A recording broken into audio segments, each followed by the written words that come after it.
Good day and welcome to another episode of Did You Know with Dr. Raymond Lombard. I'm Wessel Kutsia and we are back speaking about all the good things, heaven. Oof, we've waited a long time. We have. If you listened to last week, we started in the conversation of the reality of heaven, Yes. the compartments of heaven, Yes. who's Father in heaven, Jesus in heaven, who's Holy going Spirit. to heaven, who will be in heaven, how does it look in heaven? Well, actually, that's what we're going to speak about today. Exactly. Because there's a few topics in this book in chapter, what did we just say? Chapter 48. 48, which is our second last chapter of this book. We're going to speak about what you will find in heaven Yes. and what you won't find in Exactly. heaven. Okay, so we got 25 minutes to say everything about it inside of heaven. Can you say it in 25 minutes? So let's quickly, just a quick recap, because if we're going to speak about heaven today, we're going to speak about when a believer dies today and he goes to heaven, this is what he will see. Mm-hmm. Is that precisely where we're going? That's part of the discussion. Last week we established that we will be going to third heaven. Correct. Okay. Which is the highest heaven in the uttermost parts of the north. If you haven't seen the previous... You have to watch the previous episode to Right. follow along what we're saying. Exactly. Isaiah, because this is part 2. But this is for a Christian today.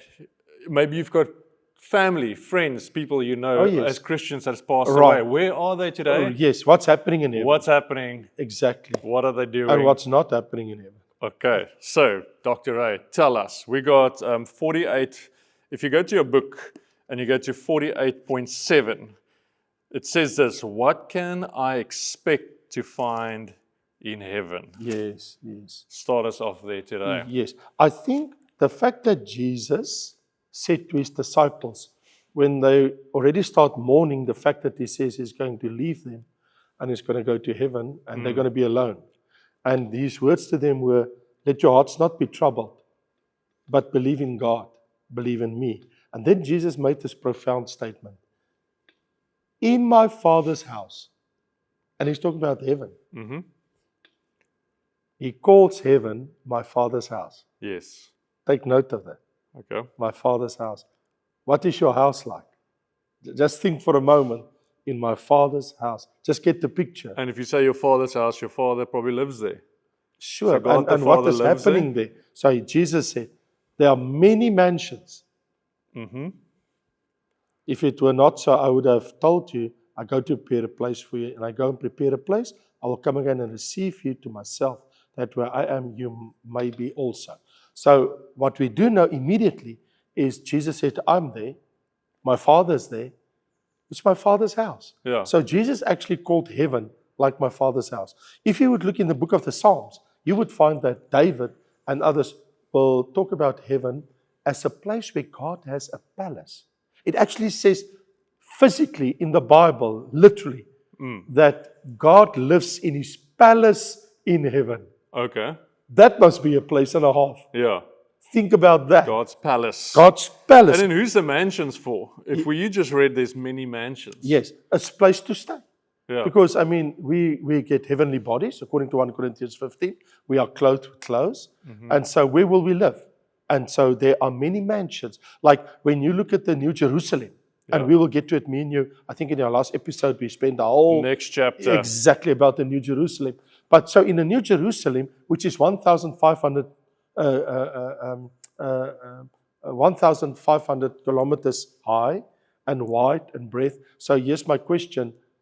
If it is so big, there's many, many houses, places to stay, fields, trees. So if we look to the Bible, we also find there's not only a palace of God in heaven, there's a temple. Because in John the Apostle, in Revelation 9:11, he saw a vision of heaven. He says, and I saw God's temple. Moses on Mount Sinai, when he led the people, the Jews, the Israelites out of Egypt and brought them in the desert by Mount Sinai. When he was on the mountain, God showed him the Ark of the Covenant in heaven. Wow. He says, like what I've shown you that you saw in heaven, make it on earth for me. All right. That is why they built the covenant of the ark. So the covenant of the ark is actually a replica of what is in heaven. Exactly. And it is stated like that, exactly like that in Hebrews chapter 8. It says. So why would we have a temple and an ark and all that in heaven? So why would we have it on earth? Okay. Why? So I want you just to think, what is the purpose of God telling David and Solomon to build a temple on earth? And what was the purpose of Moses building the Ark of the Covenant and the tabernacle in the desert? Mm-hmm. What was the purpose for these two things? There's only one reason. It's Okay. only one. To contain the Shekinah glory of God. Yes. So, in heaven, in a special way, the Shekinah glory of God is revealed also there. Okay.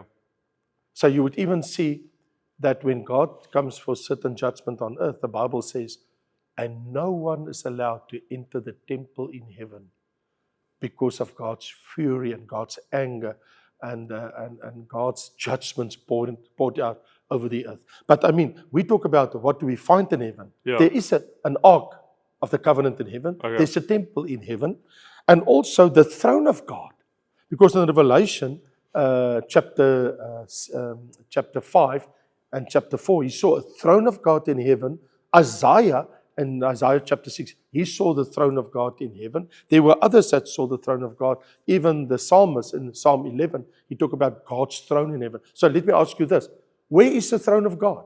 It must be somewhere. Yeah. So where is it? In the highest heaven and third heaven. Yes. So you would expect that when you get to heaven, there's a place where there's a throne room. Yeah. Actual fact, the Bible talk about in front of this throne room, a huge, vast space, like crystal clear sea in front, where millions and millions of people can come before the throne of God, and millions of angels can gather Yeah. around the throne of God, around and before the throne of God. Yeah. And Revelation even talks about a rainbow circling around the throne of God. There's a rainbow with all the beautiful colors. Sure. Is that the same throne we read about Revelation 4, where the 24 elders are there Yes. and they're casting their crowns? Yes, yes. So Okay. there's other thrones, 24. Yeah. And even, Wessel, I know you know that scripture very well, the one in Daniel 7, that talk about the Ancient of Days, Yeah. that sit on his throne of fire.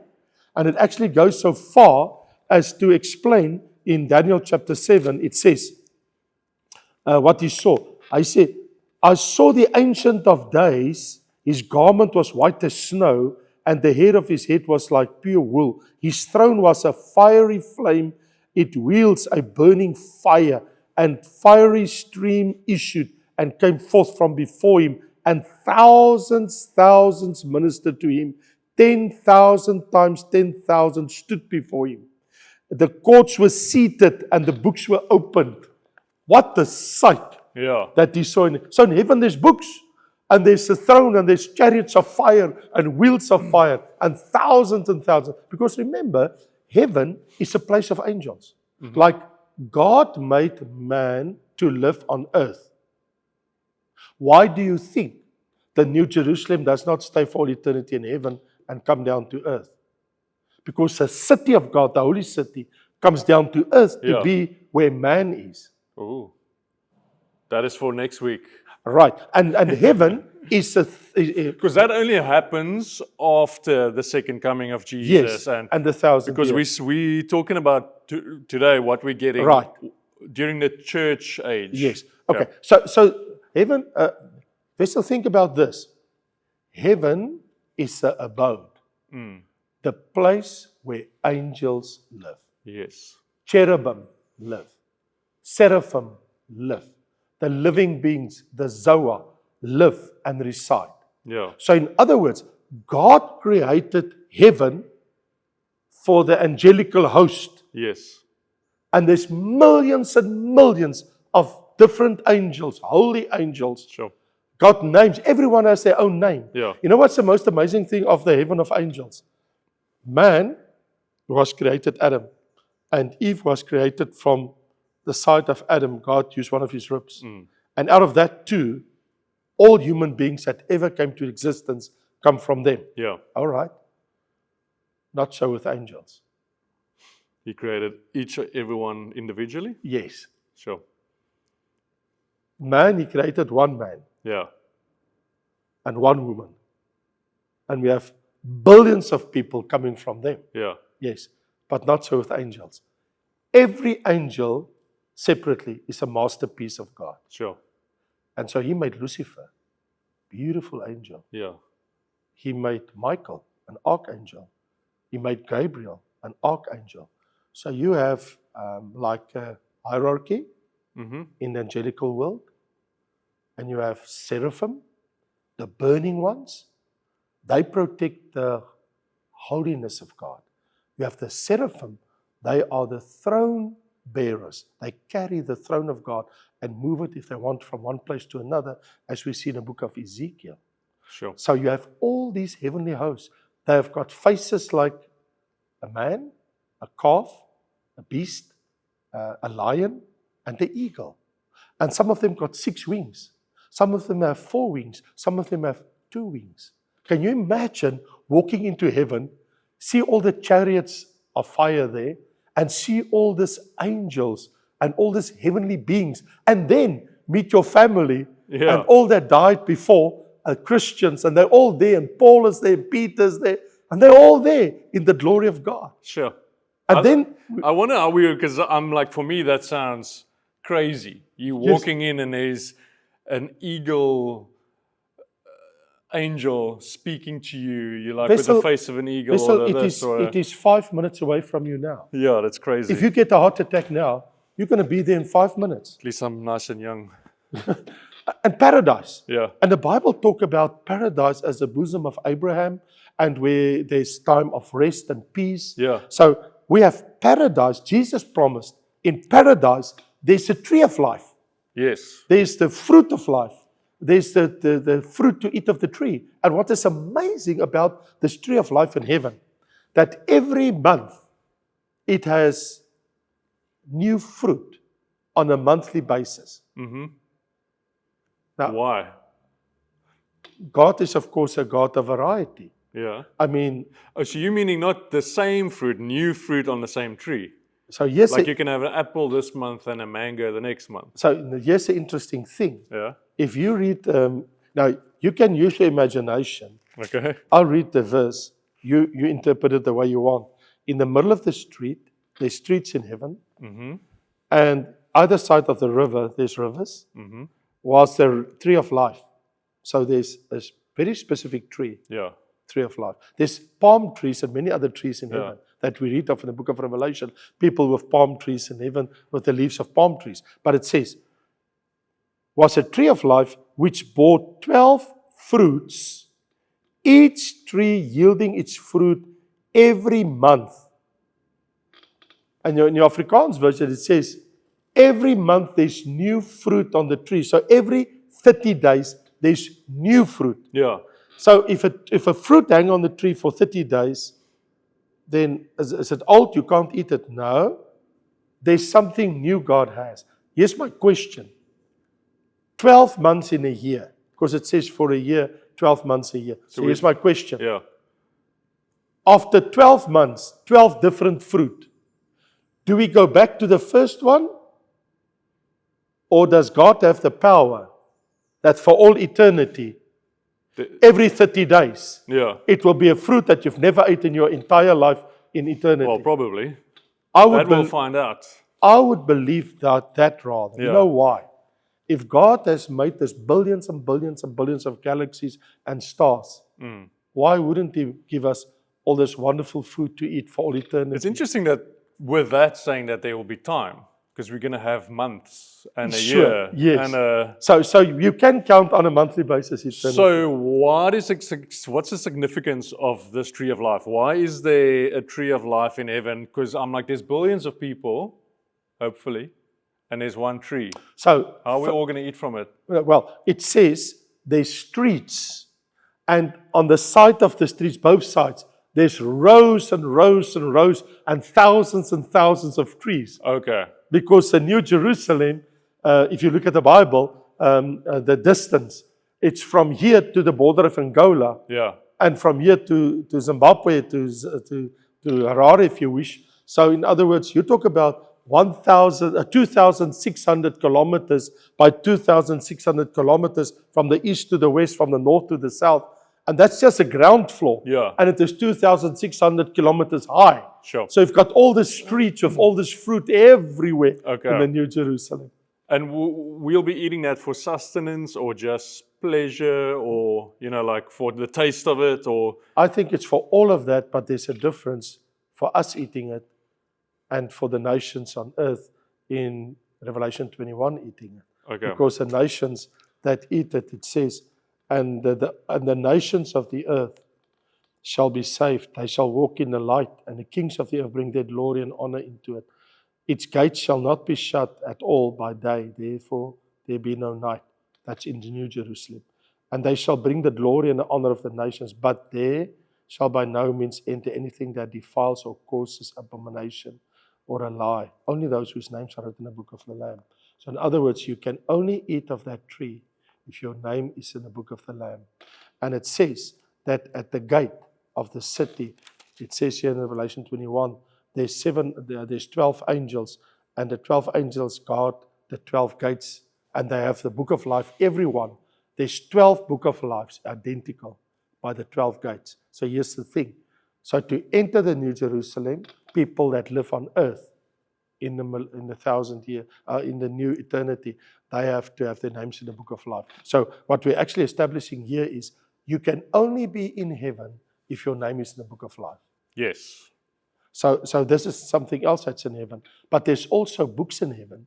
Book of remembrance. Book of truth. So I want to just, for clarity, Revelation 21, we're reading about this New Jerusalem that's on earth. Yes. So there's going to be people on the earth that never went to heaven. Correct. That's why they have to check the names. You can go in and out the city. That's you right. can come and eat the tree of That's life. right. Just not to be confused. And the leaves of the tree. They eat also the leaves. Yeah. But this is a topic we're going to speak probably for the next 2 episodes, because there's a very big difference, because now we will speak about it. You go, oh, so unsaved people are also going to heaven, but they'll be outside of heaven. Yeah, it's not. Yeah. So we will get to that. By the way, while we're on the topic, we're not talking about unsaved. We are talking about saved people that don't have a resurrected body in eternity, Okay. that live outside the holy city, Jerusalem, and coming into the city. Yeah. And they will eat not only of the fruit of the tree, but they will also eat of the leaves. And why did they not get a resurrected body? Because they never died. Okay. They lived through the 7-year tribulation. Exactly. And through the 1,000 years. And through the 1,000 years. And they never died. Okay. And so That's a whole other topic to cover. Of course. And also, we read in the book of Revelation, chapter 7, 9, and so on, there are rivers, water fountains, trees, and mountains. So we're going to be swimming, hiking. There must be high mountains, because it's interesting that John says, then they brought me unto, in Revelation chapter 21, up on a very high mountain. And he says, as I stood on the high mountain, I overlooked the city. Now, I mean, to look over a city that's 2,600 kilometers high. How high is that mountain? Yeah.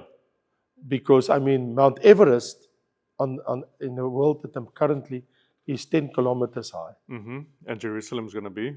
2,600 kilometers high. Okay. The city. Yeah. And he said, I stood on a mountain and I overlooked the city. Okay. I'm just asking, does that mean that height mountain? And that will only make sense as well when we speak about the new heaven and the new earth. Because Yes. God's going to Create something new. recreate it. So Yes. if we think of size and Mount Everest is the biggest, and you're Yes. talking about the city is higher than Mount Everest, Yes. I can just imagine this regenerated Yes. earth is just going to be... Well, where's all the billions of people going to live? Yeah, I mean, well, there's going to be billions precisely. of people in one city, Yeah. and there's going to be billions of people outside the city. Yeah. And I mean, can God do it? Of course, He created space. Precisely. He created all the stars in heaven. Yeah. He can create as much as you want. Maybe we'll use all the planets He's created and bring it in. And why not? and why not? Yeah. Why not? I'm just using it's not in the Yeah, Bible. I'm but- just using but my imagination. Of course. But if you, God, would you only bound yourself to one planet in all of it, Yeah. of the vast universe? So you're only concerned with this one little piece of ground that you made, Yeah. and everything's going to revolve Yeah. for all eternity just there. We can't imagine what He's going to do. But He says there's a few things that's going to be in there. Yes, but also in heaven, there's a parliament, there's a court, because in Daniel 7 verse 10, he talk about the parliament that sit down. So God have righteous people Mm-hmm. that will take decisions with him Yeah. Sure. in heaven. I mean, think about this. The Bible says, don't you know you're going to judge angels? In 1 Corinthians 6. Paul to the church. Now, if we're to judge angels, you're going to sit on thrones. Yeah. So then there's many thrones. What will be judging angels? What did they do?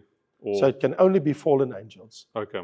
You can't judge a holy angel. You can judge a fallen Yes. angel. They saw the glory of God and still they sinned.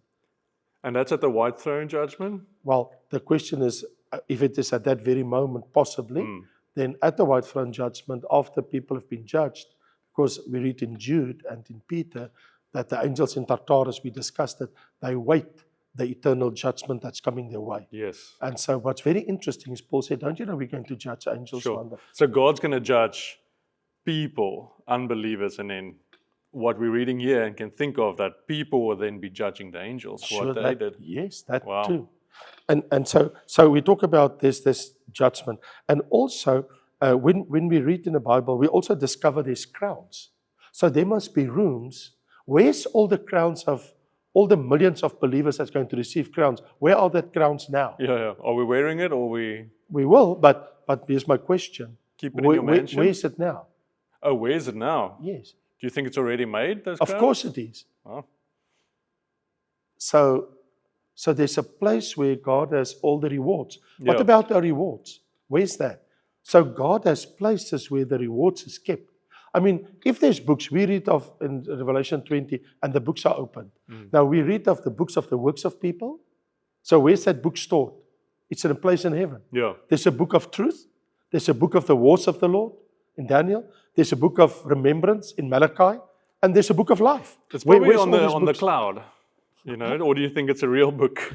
Of course it's a real Are book. we going back It's to written down. No. We're going to have a whole generation dying because we only use digital platforms, and then we're going to go back to writing books. So we're all going to get trained to write again. All these things and much more. I mean, there's musical instruments in heaven. Yeah, They play harps. yeah, There's the altar is in heaven. yeah. There's when the smoke of will rise up of the incense. Yes, So there's praise and worship. precisely. There's family. Yeah, My mother, my father, my son, or whoever died before me, they wait me, or family members that are there. yeah, And so, I mean, just think for a moment how glorious place it must be. Now, the Bible says in 1 Corinthians chapter 2, what the eye have not seen, the ear have not heard, and in the heart of man have not come to the fore, yeah. God prepared for those that love him. So here's the thing. Paul says in 1 Corinthians 2, you don't know what's waiting. Mm. But in the same breath, he says in 2 Corinthians chapter 12, to the same church, he wrote 2 letters that we have. It was actually 3 letters, we only have 2. But the first letter that he wrote, he said, there's things that's heard and seen and think of that you never understand and you never will while you're on earth. But then he says something profoundly. He says, so I was in heaven and I heard things and I saw things, but God forbid that I speak about it. In 2 Corinthians 12. Sure. I'm not allowed to talk about it. Paul was in heaven and he saw things and he heard things. And he says, God wouldn't allow me to speak about it. Okay. Today, you get many people that say, oh, I died, I was in heaven. They all want to write books, you know, the heavenly man and everybody. I'm not being over criticizing. All I'm saying is, what I found from my Bible, don't talk too much. Keep it for the day. Mm. Because the Lord said to Paul, just keep your mouth shut. Yeah. Don't talk. Don't tell what you saw. Only what I allow you. Yeah. And only what we read in the Bible. Yes, because the Word of God is sufficient for us to know. There's still so much more that you haven't mentioned. I know. Okay. But Because we also didn't speak about what you don't get. yeah, next time So maybe next we can episode, touch I on think- what we must. I think so. I think we're going to speak about, because there's still like what we will be wearing. Yes, And clothes, all those things. I mean, you touched on I a mean, few of and these things. there's what about the marriage supper of the Lamb that's going to be in heaven? All of those things. And then what we don't find. And Yes, then we'll only so- finish. All right. So next is time, in heaven and not let's in talk heaven. about what we didn't discuss now. That's still outstanding, and what we're not going to find in heaven. Yeah. That's going to be very interesting. Okay, and if you're watching this episode, you can put in the comments there if you have any other questions. We'll read it and see if there's some things that you're asking will be in heaven. Let's And do I it. know what people are going to ask. Okay. Is my dog Fluffy in heaven? Yeah, let's talk So- about it next time. That is a good question. Okay, amazing. Well, thanks for joining into this episode. It's as always, we think we're going to get through a lot more than we did, but there's always a next episode. We're going to telling continue speaking about what we find in heaven and what we don't find in heaven. So, guys, thank you. I hope this was helpful. I know it was, and please go get your book. Like I said, there's still more in this book that you can follow along and read about what is in heaven. Go get your book today. Amazon.com. South Africa, it's RaymondLombard.com. And then we see you at the next episode. God bless.